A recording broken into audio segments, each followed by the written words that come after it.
जय श्री कृष्ण। आधुनिक व्यवस्थापन की किताबें जब हम पढ़ते हैं और उनको ताड़ कर देखते हैं भगवत गीता के साथ में, तो 5000 वर्ष पहले कहा गया ये शास्त्र, ये सारे के सारे विजय के शास्त्र वहां भी देखने मिलते हैं। स्टीफन कोवी नाम के एक लेखक ने एक बड़ी सुंदर किताब लिखी, 7 habits for highly effective people, प्रभावी व्यक्तिमत्व की 7 अच्छी आदतें। यह किताब बड़ी विश्वविख्यात हुई और उसमें उन्होंने एक मंत्र दिया। उन्होंने कहा कि काम जो अर्जेंट और इंपॉर्टेंट होते हैं, जो तुरंत करने पड़ते हैं और जो बड़े महत्वपूर्ण भी होते हैं, उसमें हमारा अधिकतर समय जाता है। जैसे कि गाड़ी का ब्रेकडाउन हो गया और गाड़ी गैरेज में ले जानी पड़ी, तबीयत खराब हो गई और हमें डॉक्टर के पास जाना पड़ा, एग्जाम आ गई और हमें तुरंत पढ़ाई को लगना पड़ा। ये सारे अर्जेंट और इंपॉर्टेंट काम है और इस प्रकार के अनेक कामों में हमारा सारा दिन ऐसे ही निकल जाता है। और कुछ काम ऐसे होते हैं जो महत्वपूर्ण तो होते हैं लेकिन अर्जेंट नहीं होते।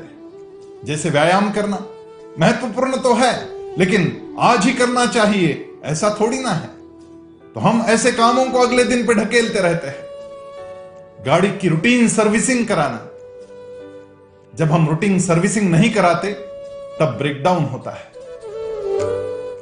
नियमित रूप से रोज पढ़ाई करना, जब हम नियमित रूप से रोज पढ़ाई नहीं करते हैं तब वो काम एग्जाम के समय अर्जेंट और इंपॉर्टेंट बन जाता है। स्टीफन कोवी कहते हैं कि जितना ज्यादा समय आप नॉट अर्जेंट बट इंपॉर्टेंट ऐसे कामों में लगाओगे, उतना ही आपका फायर फाइटिंग का काम, जो कि तुरंत करना पड़े, ऐसे काम आपके कम होने लगते हैं। 5000 वर्ष पहले भगवान ने भी यही बात अलग शब्दों में कही।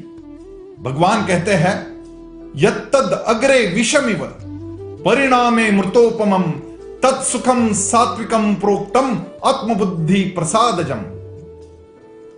जो शुरू शुरू में, आरंभ में तो कड़वे लगते हैं, विष जैसे लगते हैं, लेकिन जिनका परिणाम अंततो गत्वा अमृत जैसा होता है।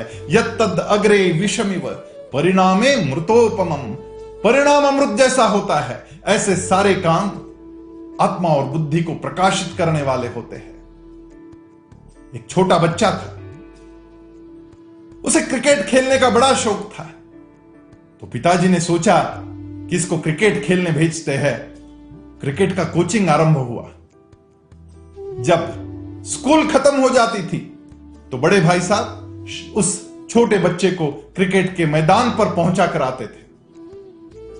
वहां पर 1.5-2 घंटा प्रैक्टिस करने के पश्चात जो शिक्षक थे वो बड़े अनुशासन प्रिय थे। वो शिक्षक कहते थे कि अब प्रैक्टिस खत्म हो गई, अब ये 400 मीटर के 2 ट्रैक लगवाने होंगे, दौड़ना होगा। और ऐसे ही नहीं, अपनी पीठ पर वो सारी क्रिकेट की किट लेकर दौड़ना होगा। वो बैट, वो बॉल, वो स्टंप्स, वो पैड, वो हैंड ग्लोव्स, वो सारे उस किट में डाले जाते थे। और ये छोटा बच्चा अपनी पीठ पर ये सारा वजन लगाकर 400 मीटर दौड़ता था। थक जाता था, पसीना निकल जाता था, क्योंकि पहले 1.5 घंटा प्रैक्टिस की है। कभी कभी रोने लग जाता था, लेकिन सर बड़े कड़े अनुशासन वाले थे। वो कहते थे कि नहीं, और एक राउंड मारना पड़ेगा। और एक राउंड लगाते लगाते आंखों से आंसू निकल जाते थे, लेकिन सर हंसते हुए ये काम करने को लगाते थे। बड़ा विषैला काम था, कड़वा काम था, लेकिन करना पड़ता था। क्रिकेट खेलने के लिए आतुर ये बच्चा प्रतिदिन आता तो था, लेकिन ये अंतिम जो 2 राउंड मारने का काम करना पड़ता था वो उसे बिल्कुल पसंद नहीं था। कई बार रोते रोते अपने पिताजी को कह देता कि मुझे नहीं करना है ये, लेकिन पिताजी मानते नहीं थे।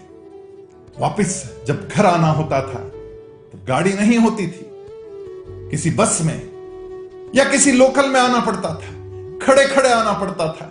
इतनी थकान के बाद जब खड़े रहकर अपने घर पहुंचना होता था तो वो बच्चा थक जाता था।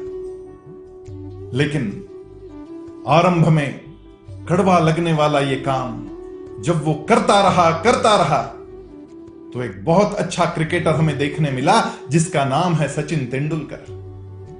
याचरेकर सर जो अनुशासन प्रिय थे, उसे वो काम करने को लगाते थे, और वो काम उसने इस प्रकार किया कि आगे चलकर वो विश्वविख्यात क्रिकेटर बन गया, भारत रत्न बन गया, और हमारे सबके हृदय में उसने स्थान पाया। सचिन तेंदुलकर की ये कहानी बिल्कुल वैसी ही है जो भगवत गीता में कही गई, यत्तद् अग्रे विषमिव परिणामे मृतोपमम तत्सुखम सात्विकम प्रोक्तम आत्मबुद्धि प्रसादजम। आइए इसी मार्ग पर आगे बढ़ते हैं और विजय को प्राप्त करते हैं। जय श्री कृष्ण।